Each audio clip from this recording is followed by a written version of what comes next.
Odema ayekene ono ebe ọbụla nọ wee na-ekiri Igbo a tata ya bekọ n'ọzọ n'ịkpa agamnihu na ala Igbo eji ofu nwa afọ Igbo Chineke gọziri agọzi amamihe ya wee na-ekwukwa ka ọ ga-esi wetere ndị Igbo mma. Anyị nọgoro ebe a Okwuluora ekelela gị.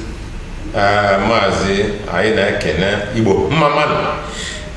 Okwuluora ndị na-ekiri anyị ụmụ Igbo na-ekiri anyị na mba ụwa niile ugbu a ga-achọ ịmata onye Igbo na ọrụ ị na-alụrụ ndị Igbo. Mụọ bụ Okwuluora na-asụ ya n'onu ndị Anambra Okwuluọha na-asụ ya n'asụsụ be anyị Eziagụ dị n'Enugu steeti. Ọrụ m bụ barrister of law and ife omenala Igbo na-adịkwa mma. Ọ dị mma, afa gị kpọmkwem onye ọkaiwu afọ anyị ji mara gị ka anyị chọrọ ịghọtasa. Onye ọkaiwu Chief onye ọkaiwu Ikechukwu Boniface Amalu. Ọrụ nta akụkọ na-adịkwa m mma ebe a ka m rụkwara wee rukwe n'ọkwa nke Assistant Director News NTA Nigerian Television Authority. Ọ dị masa ihe ọzọ eji mara gị kpọmkwem na ị na-ekwuchitere ndị ogbenye na-ekwu ka obodo ga-esi wee dị mma. Anyị chọrọ ịmata ka ọ dị n'ala Igbo ugbu a, kedu ọnọdụ ndị Igbo nọ n'ọchịchị nke na-achị ugbu a bụ ọchịchị APC? Ajụjụ a jukwara eju. Ịgwa gị eziokwu, mgbe APC batara n'ọchịchị na 2015 ndị be anyị bụ ndị Igbo akwadorokwa APC, mana a sị na emesịa maka chọnta vootu enwee ndị ahụ wepụta ka fachiba na onye ahụ ewepụta ka ọ chiba ga-abụzi nna mmadụ niile na ọ ma abụzi sọsọ ndị tụgharịa akwụkwọ mgbe e mere nkwado ka ọ ga-enwe na ndị ọ na-achị. Ya bụ ife gbajuru mmadụ ncha niile anya bụkwa na ọ dịkwa m ka ndị Igbo aka batarọsị ọfụma n'ọchịchị APC, and ọ dị m ka ọ maka na ha kwadoro ha mgbe a mee ya bụ nkwado na 2015. Onye na-achị achị kwukwe ya na mgbe o jere mba ofesi na ọ nwere ndị nke nyere ya nkwado, nwekwa ndị nke na-akwadoro ya, na ndị ya ga na-ene anya lesi anya ike bụkwa ndị ahụ kwadoro ya kwadosie ya ike. Mana ndị kwuru okwu otu esi achị obodo na-akọwata na ọ bụrụ ihe ahụ i kwuru mgbe ahụ ị na-achụ nta vootu wee sị gị na onye ya bụ ọkwa na ọ nwere ụfọdụ ndị ife ị ga-echefu ka mmadụ niile wee sobe gị. Ọ dị mma isi dịka unu ekwu onu ya ndị ọha na eze kwụsie n'ike na ka esi ha ọkwa na ọ dịzi ka akpapụrụ ndị Igbo akpapụ. Kedu ihe ị ga-ekwu na otu a ha si họgasị ọkwa n'agbanyeghị na ikwuola na ọ bụzi ihe atụrụ anya n'aka onye isi ala ugbu a ka ọ na-eme? Kedu ihe ị ga-ekwu gbasara otu esi ha ọkwa, esi were ndị Igbo were ndị ụfọdụ n'ọkwa? Ọ dịzị ka dịka ọha na eze zikwuo na akpapụrụ ndị Igbo akpapụ ma ọ bụ chefuo ndị Igbo, ka ọ bụ na enweghị onye Igbo gbara ọkpụrụkpụ nwere ike ịchị soro n'ọchịchị etiti? Ajụjụ a dịkwa ọkpụrụkpụ. Ụmụafọ Igbo ga-anọwụ n'ọchịchị etiti nke federal gọọmenti erika. Ọ nwekwa ndị nke nọ kịta bụ ụmụafọ anyị eji eje mba. Ogbonni ọnụ bụ nwafọ Igbo onye ọbụla ga-eji jee mba. Lotakwa na mgbe o jere akwụkwọ na mahadum nke Lagos, o nwere nke ọ nọ nke a na-akpọ first class. Wepụta ya ebe ọbụla i wepụtara ya. Ogbonni ọnụ bụ nwafọ Igbo eji eje mba. Makwa na mgbe Jonathan na-achị na ụmụafọ Igbo eji eje mba ma nwoke ma nwaanyị, Ngozi Okonjo-Iweala nọkwade. Lotakwa na oge Obasanjo na-achị na Soludo na-aha mba onye ya na-aha ebe niile ma mgbe ọ nọ Central Bank Buhari chọkwa agha ụmụafọ Igbo ga-enyere ya aka n'ọchịchị ya agaba n'iru nọkwa dị ndụ. Nyanwe inwe obi nke a na-akpọ statesman, ịnanya anya si ụmụaka ndị Igbo ndị ahụ ha bata. Batinna ji ka nọ tata, ị nwere ofu ọkwa power, housing and works tinye n'aka ofu onye, ya bụ ife gbajukwuru anya ahụ. Ọ dị mma, ikwuona na oge a ndị Igbo nọ n'ọchịchị, mana a na-ekwu na kemgbe ndị Igbo ahụ n'oge Jonathan nọ n'ọchịchị, ndị Igbo jupụta ebe a na-ewero mmepe gbara ọkpụrụkpụ, uru gbara ọkpụrụkpụ a ga-asị na ndị Igbo ritere. Kedu ihe ị ga-ekwu gbasara nke? Ihe dị iche n'oge ahụ na ihe dị iche kịta eburokwa ibu, makwa na ọtụtụ ndị ya na Jonathan nọ bụ ife jebel wee bido APC. Ịma na olu oge Capel Crossing bido, isi na pati nke a fee na pati nke ọzọ, na ụlọ ndị na-eme iwu nke ndị Yoruba, ndị wins election n'ọnọdụ ndị NCNC wee jekwube Action Group, Awolowo wee fọmụ gọọmenti. Akpụkwa ya n'oyibo bụ Capel Crossing. Ya bụ Capel Crossing ka dịkwa mana so ọtụtụ ndị nọkwa na APC tata bụkwa ndị PDP. So ọkwa ofu aka mmanụ a lụta na-ezukwe mmanụ niile, inekwe ya anya ife dị iche adịkọrọkwa. Abịazịa na mmeghe obodo, ọ dịkwa m ka o nwere ụfọdụ ihe na-aga n'ihu n'obodo dịka nwanyị,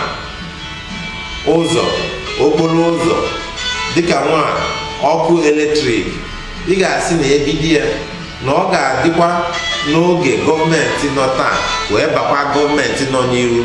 Isu ya n'oyibo ọ bụ ya asị na long gestation period, and gọọmenti anyị achọrọ ya, ọ ga-enweta ife gọọmenti nke nọbụ merụ, gọọmenti nke bata ga-akwadokwe ka obodo wee na-aga n'ihu.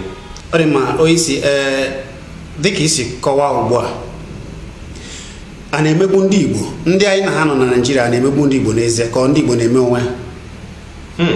Ajụjụ nke a bukwara ibu. Isi na a na-emegbu ndị Igbo, ị ga-enye anya n'ụzọ na-abụ. Isi na anara emegbu ndị Igbo, ị ga-enye anya n'ụzọ na-abụ. Nke izizi bụ na kwa ọnwa ọbụla o nwere ego a na-esi n'akpa gọọmenti nke etiti enye gọọmenti etiti enye gọọmenti 36 dị na Naịjirịa, enyekwa 774 local gọọmenti enwekwa na Naịjirịa. Ego afọ a na-eke kwa ọnwa ọbụla, ọnwa mgbe federal gọọmenti ga-esi Enugu steeti, Abia steeti, Ebonyi steeti, Imo, Anambra na otu unu ga-esi mee nke unu. Akwa ya n'oyibo ọ bụ physical autonomy. States were physical autonomy on the use of their akụnụba nke bata ha aka. So inekwa ya anya otu afọ, federal gọọmenti amasị anyị dozie ụzọ site Ọnịcha n'ime obodo, ụzọ nke okporookporo ụzọ nke si Enugu jebe Ọnịcha, ndị ọ dị bụ gọọmenti etiti. Mana ị ga-aghọtakwa na gọọmenti etiti na-akwadozikwa kịta steeti gọọmenti dozie ụzọ bụ gọọmenti nke etiti ka fa wetakwa ihe ha ji rụọ ụzọ ahụ ka gọọmenti nke etiti kwuchie. Mana ọsịsọ eji akwụchi ya bụzi nke bịara steeti gọvanọ na prezidenti. Gịnị ya nọ n'udo, ikekwa na iwere ego gị jee dozie ụzọ nke gọọmenti nke etiti akwụchie gị ya ọsịsọ. Mana ihe a na-ekwusi ike bụ ka enyebe the state government and local government ego ga-ezuru ha, ịma na ọha nọ nso ebe ndị mmadụ, ebe ọha na eze bi, na ọ bụrụ gọọmenti nke etiti nọ na Abuja tere aka. Ọ dị ma ụfọdụ ekwugo na mmegbu a bụ ihe ụfọdụ ji si ndị dịka Nnamdi Kanu na IPOB si na ha chọrọ Biafra. Ụfọdụ wee si mba, ọhaneze na-asị mba nọọ ka hazigharị Naijiria ka onye ọbụla nọ n'ime ọchịchị obodo ya, n'ime obodo ebe ekewara ya wee na-edozibe ha, na-atụzi ụtụ etiti. Ewere ihe a na-ewepụta na be ha, Naijiria na-edozibe ya wee na-atụzi ụtụ etiti a ga-eji wee na-echekwa Naijiria. N'uche nke gị, ikwenye na nke a Nnamdi Kanu na ndị IPOB na-ekwu ka ewere Biafra, ka ndị Igbo were onwe ha, ka ikwenyere na ka edozigharị Naijiria nke a na-akpọ restructuring? Ịma na ihe dị n'ọchịchị obodo erika. Nnamdi Kanu na ndị ụmụ okorobịa, ụmụ agbọghọbịa ndị ọzọ were otu fasi eni anya. Anyị ọbụkwa ndị gbagolitego onu nwekwa otu anyị si eni anya. Anyị ọbụkwa ndị ma otu ọgụ Biafra si bido n'afọ 1966-67 wee bee na 1970. Ga-elotakwa na refugee camp ụmụaka a na-anwụ, a na-eyi maka agụụ nke a na-akpọ kwashi ọkụ. Ọnwụrụkwa obodo nụrụ ọgụ n'ime onwefa n'ọnya nke ịbụa na-esi na ya pụta. Ọkwanye wa mere ndị Nigerian Television Authority ị na-ege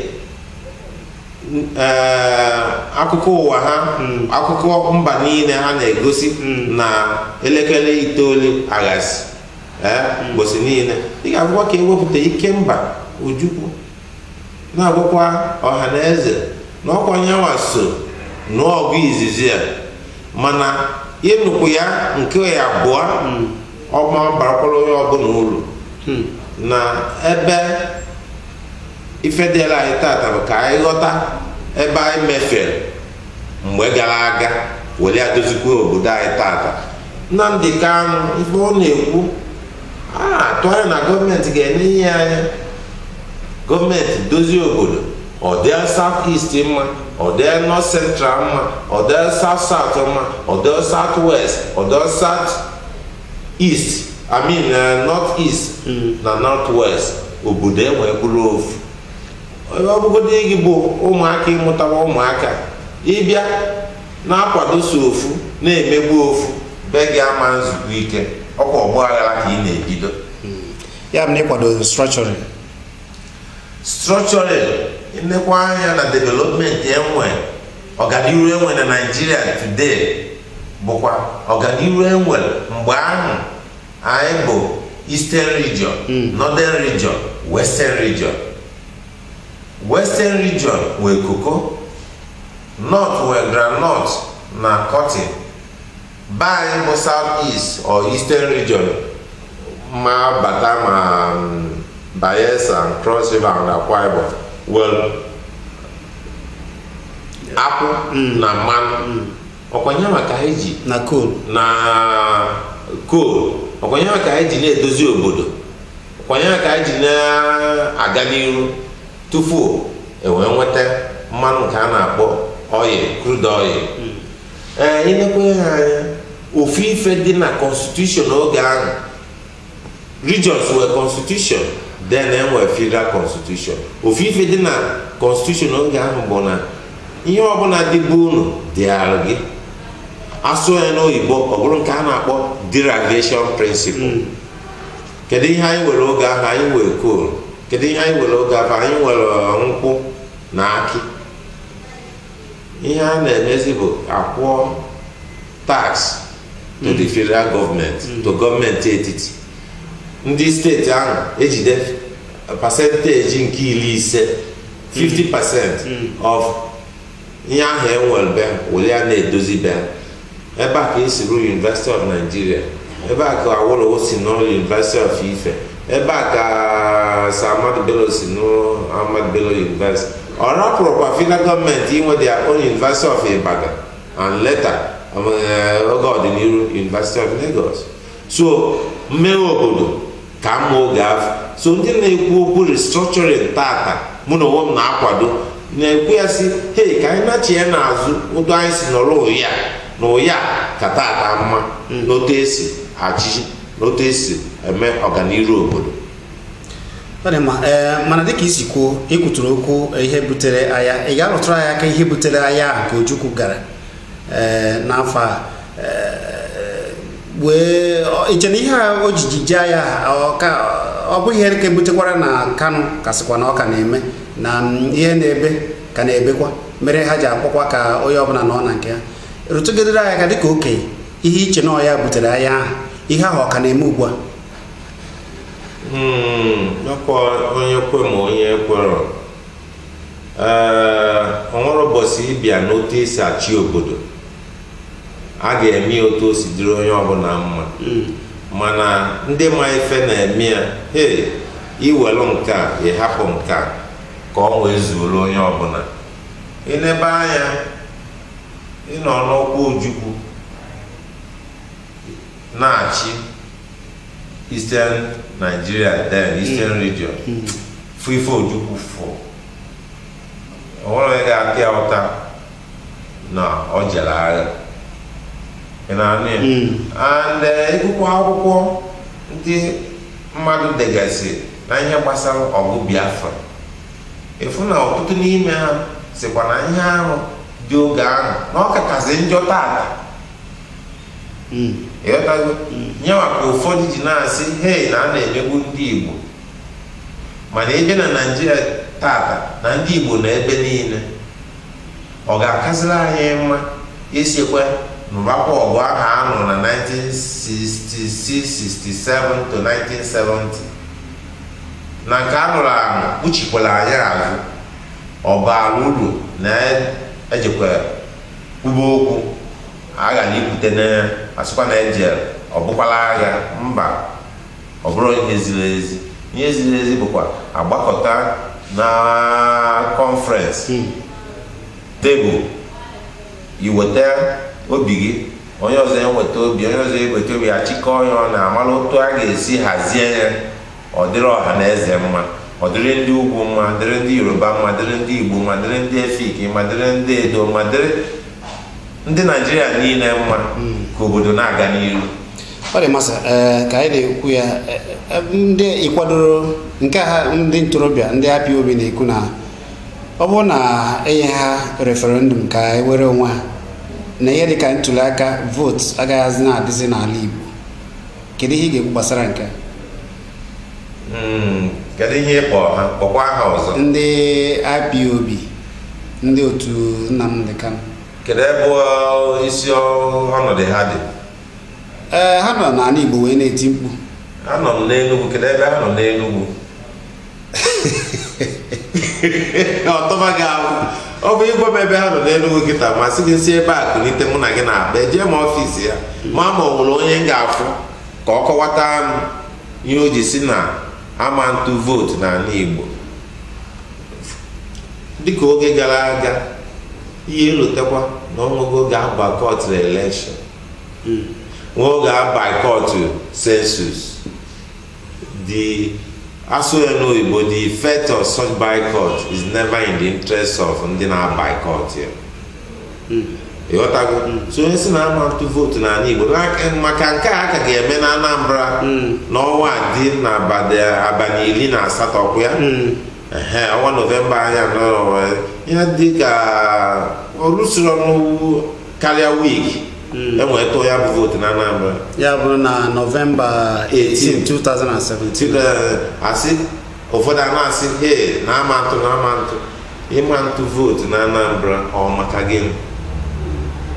Ka anyị kwugo anụ nke ọ ga-abụ anyị kwuo anyị enweta nkwado ndị Naịjirịa ndị ọzọ, bụrụkwa sọsọ ndị Igbo bụ ndị Naịjirịa amakwa dat na ọ bụ si na enwere gọọmenti na Anambra tru abịa na-atụnyere vootu onye nke na-achị ma ọ nwee onye ọzọ pụta si he na ya ga-emere ndị Anambra karịa nke onye nọ.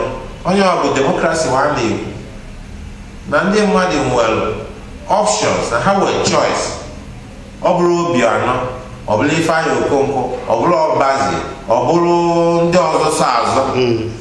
Ịghọtago abụrụkwasịna na campaign to anybody, mana ihe ntụ ịghọta bụ na demokrasi ga-enye gị ofere isi hey onye o mere ọfụma anyị ga-akwado ya ka ọ nọkwuo ka ọ nwere onye ọzọ anyị ga-etinye. Ọ dị mma ka a na-ekwu ọ bụ na ya jụrụ nke maka ọchịchị anụ ugbu a kọrọpshọn ebe niile ihe ha bụ n'obi bụ ịchụ kọrọpshọn, mana ụdị ego anụ na ọ na-efu site na ndị nọ n'ọkwa ugbu a na ka esi ebugharị ego na-achụgharị ego. Kedu ihe ekwu gbasara mpụ na aghụghọ onye isi ala nke Naịjirịa ugbu a na-achụ n'ihe gbasara kọrọpshọn a? Ịma na mgbe Buhari bịa ma mgbe ọ bụbu onye isi ala site na ndị agha ndị kaki amị, ịma na ha si na onye na-eme ihe omesie ya ike ya na onye sobere anụ Tunde Didiagbo ọ bụghị onye nwụrụ anwụ. Mana ịma ihe dị iche mgbe ị na-achị n'ọkwa nke ndị amị ma mgbe ị na-achị na ka onye kwuo uche ya bụ demokrasi. Kịta bụ demokrasi.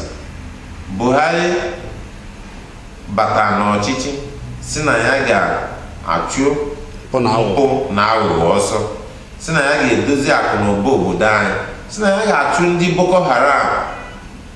Ịnebịa anya n'ụzọ ihe taa, a ga-asịkwa na nwoke na-anwakwa ka ikere ya, na ọ na-atụ ya bụ agbụ ka ikere ya. Mana ihe ndị mmadụ na-ekwusi ike bụ na ọtụtụ ndị agha asị na ha bụ ndị na-eme mpụ n'ọbụ na pati nke Buhari meriri. Ọtụtụ n'ime ha nọkwa na pati nke na-achị kịta ya bụ APC. Ya bụ ndị ọ bụ ọrụ ha inyocha ndị na-eme mpụ, ndị EFCC, ndị ICPC, ha na-ene anya ha na-eje ebe ọbụla bụrụ sọsọ na ndị ọ dị ha ka ha bụzi ndị nọ n'opposition PDP. Na ya bụ kọrọpshọn a sị na ọ bago n'omi baa n'omi ọkpụkpụ Nigerians, na ọ bụrụ sọsọ n'ofu pati ka ọ dị. Ọ nọkwu na private sector na-asụ ya n'oyibo, ọ nọkwu na other businesses fa nyocha anya ọfụma. Na ha sị na ọchịchị ugbu a na ihe ndị ọ na-achịkarị dịka isikwa ndị opposition na-ewere ka esi rụta ndị nke nọ n'ọchịchị nke ya aka, ya bụ ndị otu APC na-agaghị emetụ aka. Ụfọdụ wee na-ekwukwazi na ọ dịzikwa ka onye ọbụla mere mpụ na aghụghọ ọ gbabazie n'otu APC, onye ahụ ebiziri bụrụ alaeze. Ma nekwanye anya n'ụzọ na-abụ onye nọbụ n'ọkwa Federal Secretary to the Government of the Federation, Babashi Lawal, kedu ihe eji wepụ ya? Maka mpụ na aghụghọ ọkwa APC ka ọ nọ. Oke nọbụ National Intelligence Agency, kedu ihe eji wepụ ya? Ọ tụkwa APC ka ọ nọ. Mụ wee chere ikekwa na ndị ya na-ene anya edesi ha ike bụ ndị si nọ na PDP, mana ọ nwere ụfọdụ ndị negoro anya bụkwa ndị nọ na APC. Ife a na-ekwusi ike bụ anya ndị EFCC na anya ndị ICPC na anya polisi, because ọ polisi ka ọ dị ala iwepụta ndị a na-eme mpụ, anya ha na-ejezu ebe niile. Ịghọtago? Maka na ị na-anya ọ nwekwu nghọtafie managing director NNPC group na onye nke na-afụ maka mmanụ na ndị oyi mbụ Kachukwu wee nghọtafie ụdị ife afọ etosiri ikpuchi ya. Gọọmenti si na-enye ya anya fụ na ife Kachukwu na ife NNPC baro na-ekwu kedu nke bụ eziokwu, kedu nke na-akpụchi Naijiria azụ. so ọchịchị obodo erikakwa ọkwanye maka m ga-asị na nkwụ. Ọ dị mma ka anyị na-apịachizi ya ewe oge ndị ntorobịa ndị Arewa siri ụmụ Igbo naba maka na ha na ndị IPOB na ndị Biafra na-asị na ha chọrọ iwere onwe ha. Na nchịkọta ya ọnụ, kedu ihe ị ga-ekwu gbasara nke nakwa kedu ihe ị ga-ekwu gbasara ndị isi ọhaneze ugbu a kemgbe Nna Nwodo batara wee tinyekwa ndị gọvanọ ndị Igbo ha na-achị ndị Igbo ọfụma? Ajụjụ ajụkwara eju n'ọkwa amaala si na ndị Igbo nọ n'ugwu Hausa ga-ahapụ ugwu Hausa n'ọnwa gara aga dị bọsị izizi 1st of October 2017 bọsị izizi n'ọnwa gara aga bụ Ọktoba. Ị ga-elotakwa ọkwa bọsị indipendent Nigeria. Kedu onye bụ isi sekpu ntị na-enwetara Nigeria independent? Agụọ Hamadi Eto, onye Igbo bụ onye izizi. Agụọ Hamadi Eto ahụ ilota Nnamdi Azikiwe, ilota Ọbafemi Awolowo, ilota Ahmadu Bello, ilota Tafawa Balewa. Ịghọtago? Ịmasị maka na ọ nwere ife gbajuru obodo dara obodo ine ya anya ịfụnụ udo dị isi maka ya ndị na-eto eto asị ndị na-ebe a kwalụ na ba kafa kwụsịrị otu ahụ fast na ha bụ Arewa youth. Ife bụ mwute n'ime ya bụ nke izizi na fa nọ na Kaduna House wee kwuo ya bụ ife. Ama mme that thing na Kaduna House of Assembly complex. Police ịghara ịnwena na ya bụ conference na-abịa. Fa ka akwụsị ya na ha chi kwụsị ya. Mana a hapụrụ fa ha mee emesizie ya fụ na ihe ha kwuru bụ ife na-etisi obodo onwere onye ejide ọ dịsịrọ mma. Ọ na-egosi na ọ nwekwara ndị a na-atụ egwu karịa ndị ọzọ. Iso ya n'oyibo George Orwell sịkwara na animal fans, some animals are more important than others. Onye isi nke a wee na-ewetazi aka mechara nke a wee sizie na ndị IPOB bụ ndị na-ji udo na-ekwu ọnụ ha na ha bụ ndị ọgba ya ndị terrorist. Kedu ihe ị ga-ekwu gbasara nke a ebe a na-ejideghị ndị nke ha machizie ndị otu Nnamdi Kanu ndị sibaza na ndị nke a bụ ndị terrorist? Ndị federal gọọmenti ejikwa n'ụlọ ikpe weta akwụkwọ si machie IPOB. Ndị na-achị n'ala Igbo sokwaziri si na ha chọzi ịnụ ihe gbasara IPOB n'ala Igbo. Eche na ndị na-achị n'ala Igbo bụ ụzọ kwuo bifo ndị gọọmenti nke etiti wee pụta kwuo. So ka eze onye ị ga-asị na onye bidoro ya? Ọ dị mma mana nke mbụ ha bụ ndị terrorist, ndị IPOB ha bụ terrorist. Onye ọ ka m ji gosi gị ọkwa otu isi dobe akwa gị ka ị ga-esi jini ya. Ndị na-achị anyị n'ala Igbo ha sịkwa na ha ga-ahazi be anyị mma, ha nwere ohere ịhazi be anyị mma. Ịjụ m ajụjụ maka Nna Nwodo, onye isi ọhaneze tata. Since ọ bata ihe dị iche adịgokwa na ọhaneze.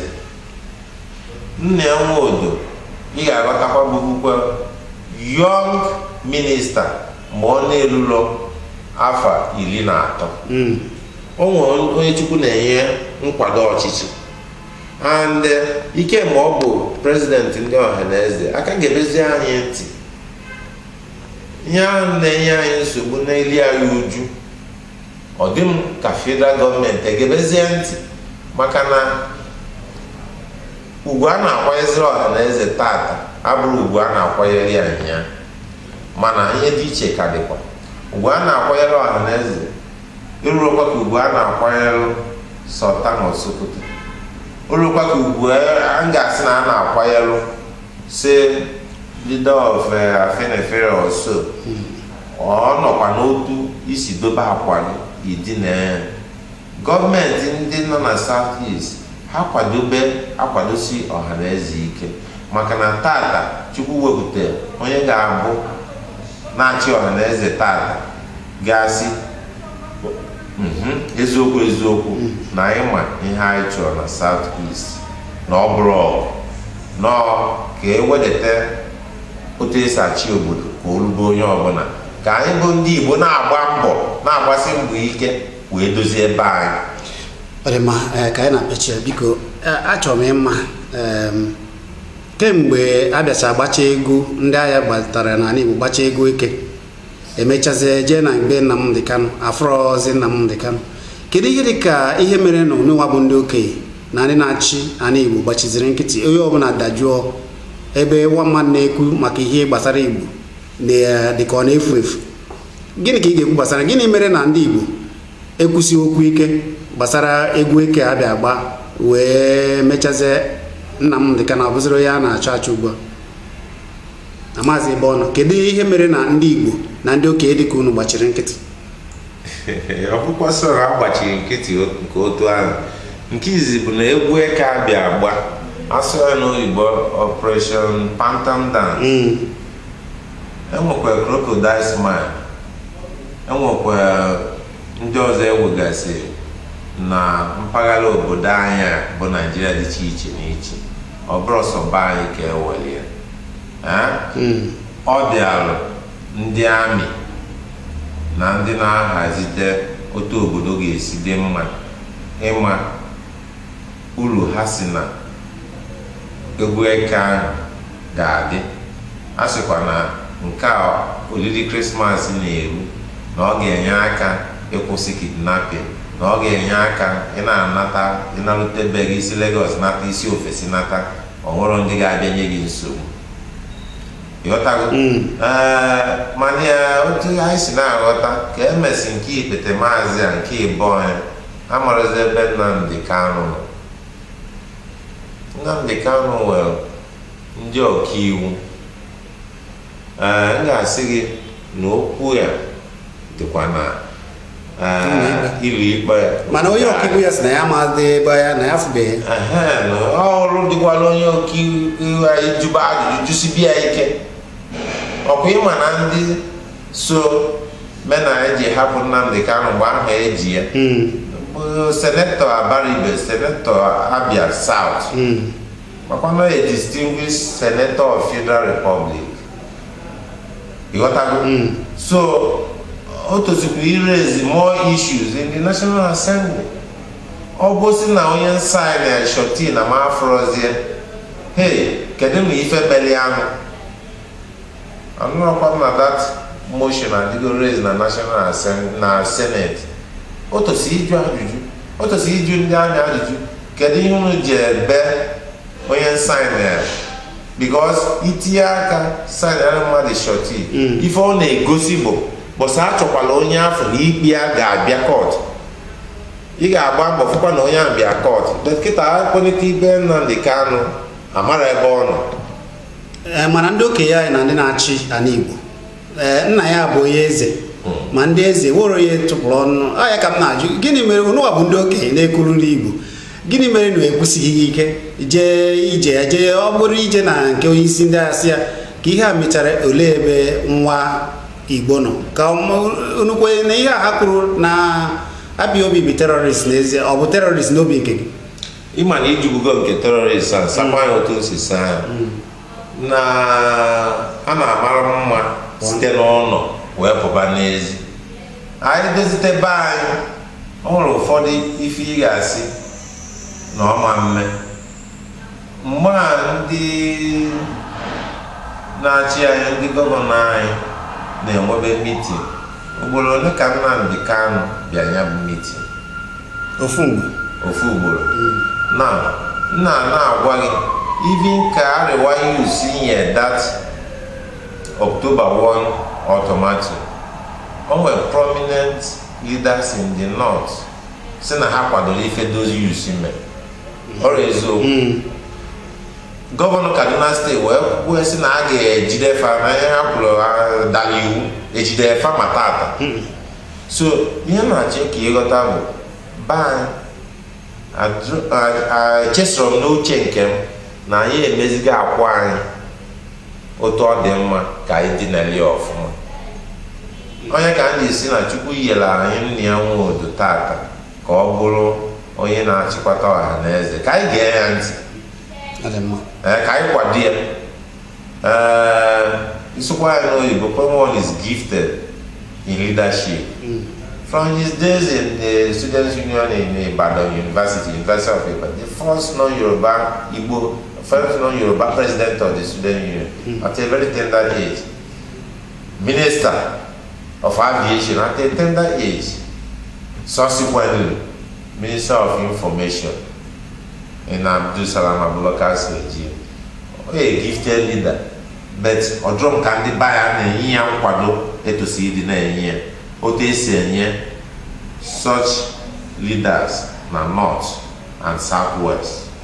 Ore mana mtachokusa keduzi ndụmọdụ ga-enye ndị Igbo nọ n'ụzọ ije nakwa ndị na-achị anyị na ndị na-anọchite anyị na ụlọ iwu na ụlọ ezumezu na ndị na-achị dịka gọvanọs na ala Igbo. Anyị na-anụ na onyeisi ndị otu ndị gọvanọs na ala Igbo ekwuola ya nọ n'otu PDP na o kwuola na ọ ga-adịkwa mma ka onyeisi ala bụ Buhari ka ọ chịkwa n'afọ 2019 na-abịa abịa. Kedu ihe ị ga-ekwu gbasara nke na ndụmọdụ gị ka anyị na-apịachi asa? Ọkwa ịma na ka esi achị obodo obodo onye kwuo uche ya ọ nwerekwa nke onye ga-ekwu ka ị taa ya ụta maka uche ya ka o kwuo.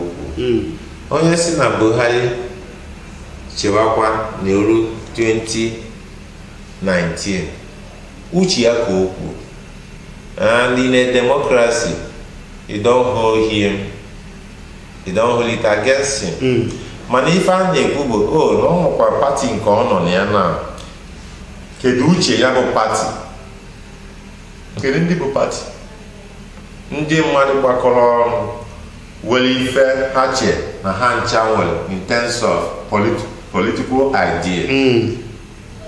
So but ike mgbe APC batasị n'ọchịchị ikekwa na ndị PDP aka aghọtasịrị onwe maka fi Amon Sherif, but the Supreme Court wee kpebie otu o si kpebie mana ike mgbe afọ ekpebiri ya ajụchọrọ ka ndị otu PDP aha na-achịkọta obere ha ọfụma.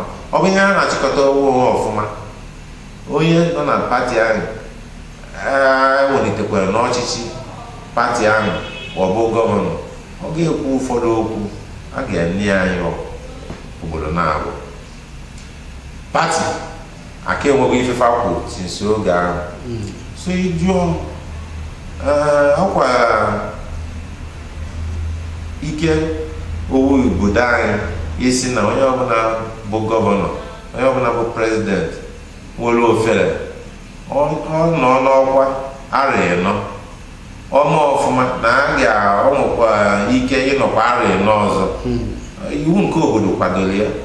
So ife gọvanọ maghị ekwu nkwa constitutional right Buhari, mana ihe partisan politicians na-ekwuzi bụ ka ezi ihe ọ ga-eji bụ onye nọ na PDP ga-ekwubi ọ ma kwadobe onye nke ya ịbụ onye ya na Buhari wee ike izi ya na 2019. So it's all part of liberal democracy.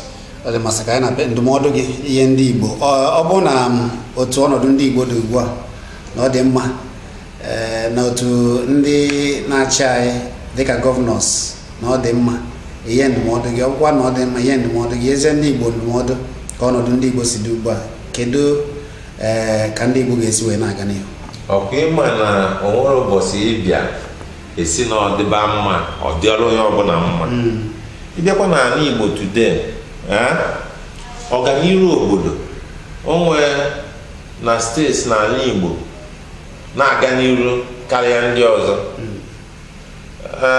Anaghị m ekwuchite gọvanọ Umahi ndị Ebonyi ọnụ ya, mana ilotekwa oge ụnyaa Ebonyi a na-akọ ndị Abakaliki ọnụ, onye Abakaliki ọrụ mosaiko ka unu na-agba, ọrụ Ebonyi ka unu na-agba.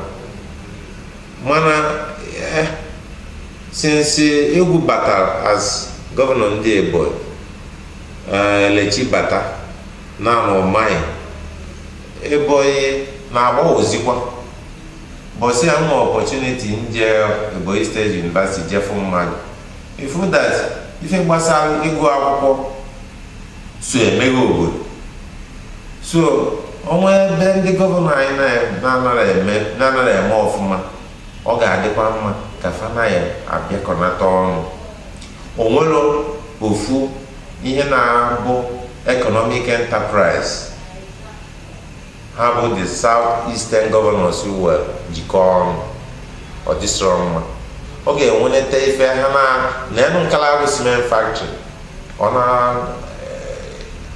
na-ewepụta cement na Niger steel nke dị n'Emene ọ na-ewepụta steel, light steel.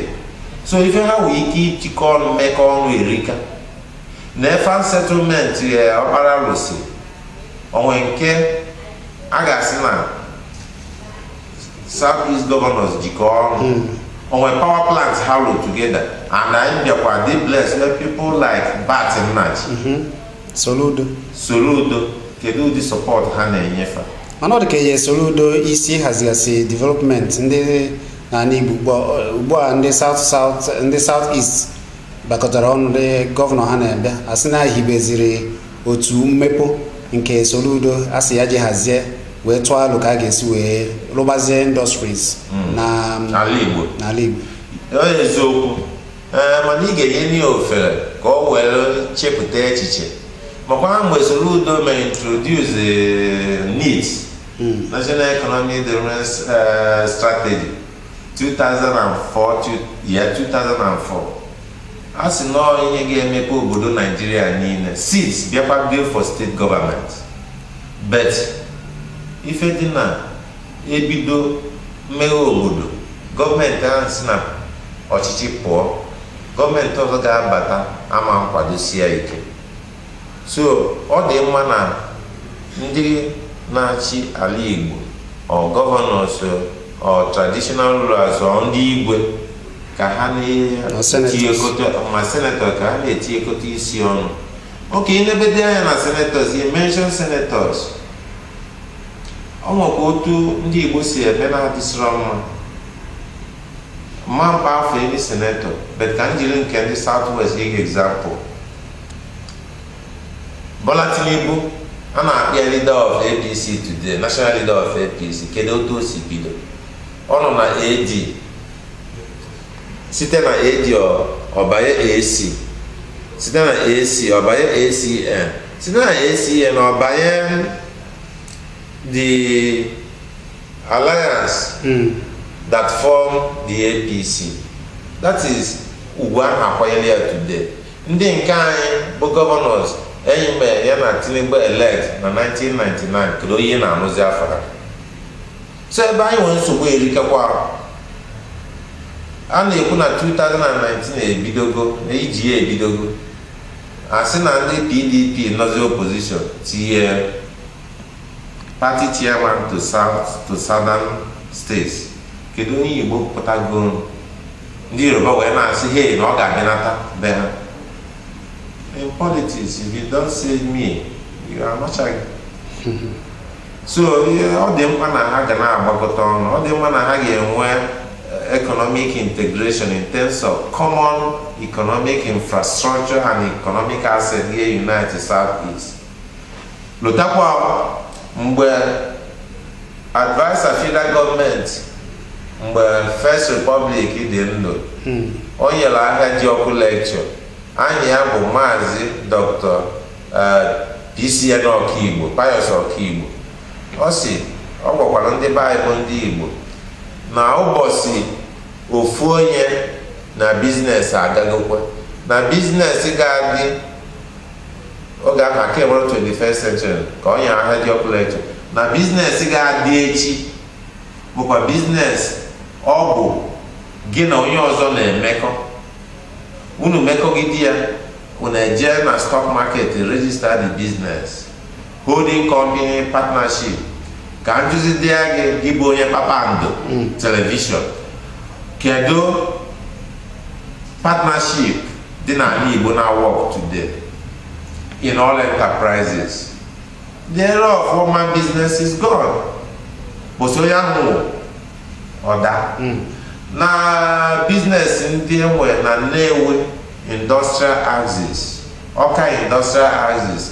Emene industrial axis. We pride ourselves as Nnewi Japan of Africa. But ọtụtụ ndị ụlọ akụ na ụba dị si na Nnewi ebe a na-emepụta ihe dị iche iche, kedu nke dị floated na Nigerian Stock Exchange? Still largely private enterprises, private limited companies. But si chọrọ onye nọ n'isi ifuru ya ọgasa ọ dịsịrị ụtọ ama ndị Yoruba. Ndị Yoruba nọzi na ọkwa ha nọ kịta, ha na-afọmụzi partnership, afọm combine, enwerezi ihe dị iche site na Lagos ruo Ogun steeti. Ọla eziokwu gịnị na-akpata na ụmụaka be anyị onye nke graduate ọ na-agba na Lagos? Because na ọrụ adịrọba anyị, maka na ọrụ adịrọba anyị. So ọrụ dịkwala ndị na-achị anyị, ndị si na ndị anyị nyere ike nkwado ịbụ gọvanọ. Ọrụ dị ala ha ịfụ na ha tinyere anya. Ọ bụrụ esi na private sector, not also private sector. On one aspect of the economy, the government must get involved and create employment for the people. I talked about you sign up, but I don't know what if I got. I'm not enough email. You na federal government me bula. Nkai jino why kedo twice hesitate. Alema Chineke gozege. Gozikwa gino mo gozikwa ba the television. Chineke ga ga derege masa. Dilari ni ne. Udodre. Te kwala.